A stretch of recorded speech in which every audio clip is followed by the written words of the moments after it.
There are certain issues that people on the left and the right in American politics will never discuss.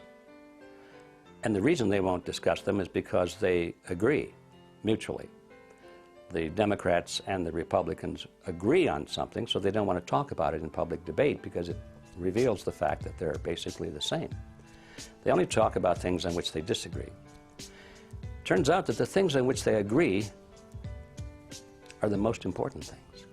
The things in which they disagree are relatively minor.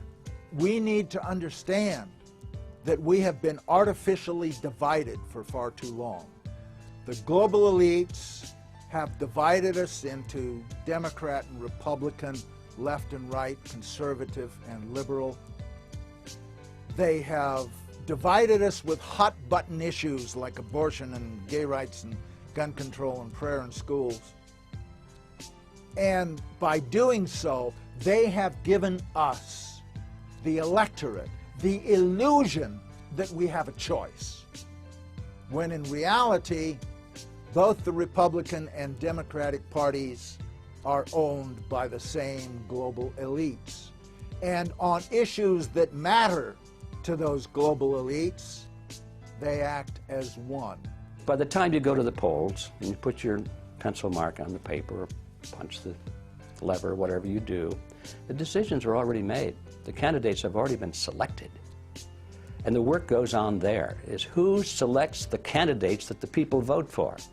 Who frames the issues that the people vote for? Voting is nothing. It's all done before that stage. This left-right paradigm is a political ploy. It works very well for those who know what they're doing.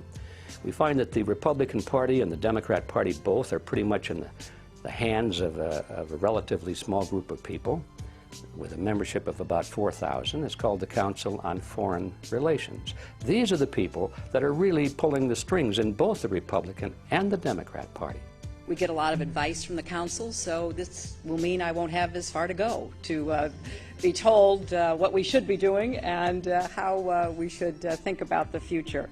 People like Hillary Clinton know, even at that elevated position, Hillary Clinton, you'd say, was one of the big movers and shakers. Compared to the Council on Foreign Relations, she's not. She's a small fish. And she knows that she's got to get the approval of the CFR. I had a friend, Nick Rockefeller, okay, who was one of the Rockefeller family. The ultimate goal that these people have in mind is to create a one-world government. And this is given me straight from Rockefeller himself. This is what they want to accomplish. Not just any world government, but a world government based on the model of collectivism. In other words, big, powerful, centralized world government. If it were a world government based on the principles of freedom and freedom of choice, freedom of culture, low intervention, if no intervention in the lives of normal human beings, it might be a wonderful thing, but that's not the kind of world government the left and the right have in mind. They're talking about total world government with all major decisions being made at the top and people at the bottom being peasants, basically, in a high-tech feudalism. At the top of this conspiracy are a handful of ultra-wealthy multi-billionaires in the world. Some of them have been conspiring for more than a century. Their tools are the Council on Foreign Relations, the Bilderbergers, the Trilateral Commission, and they have tools in other countries as well. Now, they've taken over our government, both Republicans and Democrats. There's no difference anymore between the two parties. They control both parties. It doesn't matter to them which one wins, because who's ever running for president will be someone they anoint. And the fact of the matter happens to be that you can't win an election unless you have enough money to win. They make sure who gets the money. And they've even written about it. There's a fellow by the name of Carroll Quigley, and he wrote several books about this group of people and their origins and their roots coming from Europe and England in particular.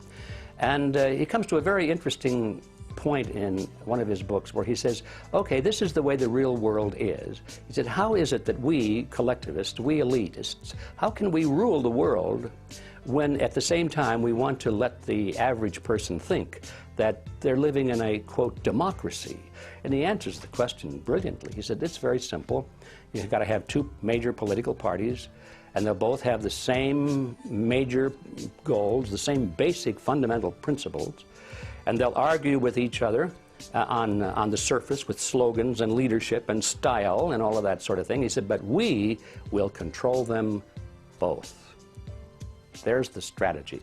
There's the whole scam behind this left-right paradigm. When you understand this history and this reality, you look at it and you say, well, yes, we've got a left wing and a right wing, but they're just opposite wings of the same ugly bird. And we have our cheerleaders, you know, the news commentators and the talk show hosts on the left and on the right, and they frame the debate. They won't let the American people debate the real issues. They won't let them even think about the real issues, which are we going to keep American sovereignty or not? Are we going to let the Federal Reserve System, which is a banking cartel, continue to run our government or not? They won't let us talk about those things. This is not a party issue. This is not a left-right issue. The question is not, should we have big government or little government? The question is, who should government serve? And it should serve the people. And it hasn't been doing it, and it still isn't doing it. And changing from Republican to Democrat or Democrat to Republican is not going to change that. So that's the problem. As long as we depend on the phony wrestlers and depend upon their well-paid cheerleaders in the media to keep us focused on secondary issues, we're never going to get out of this mess.